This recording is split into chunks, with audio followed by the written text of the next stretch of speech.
আসসালামু আলাইকুম রহমতুল্লাহ বরকাত। ফেমিকন কীভাবে খেতে হয় এটি নিয়েও অনেক সংশয় আছে মনে। আমি দেখিয়ে দিচ্ছি কীভাবে ফেমিকন খেতে হয়। এই যে মোটা যে তীর চিহ্ন দেখতে পাচ্ছেন, এখান থেকে খাওয়া শুরু করতে হবে। প্রথম 7 দিন এই স্বাদটা খেয়ে ফেলতে হবে। তারপর ঘুরি এই পরের 7 দিন এই স্বাদটা, তারপরে 7 দিন এই স্বাদটা, পর এগুলো দিন পার হয়ে গেল, পরে এই সপ্তাহে খাবেন বাদামি রঙের এই মিলগুলো। এগুলো খেলে মাসিক হতে পারে। মাসিক হওয়ার মধ্যে কিন্তু এগুলো খাওয়া যাবে।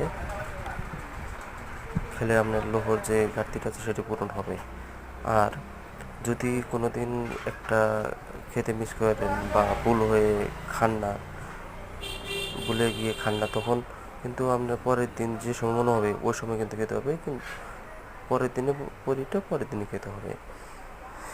এইভাবে ফেমিকন খাওয়া মনস্থির করলে প্রতিদিন একটা করে খেয়ে যেতে হবে। তাহলে মাসিক নিয়মিত হবে ইনশাল্লাহ।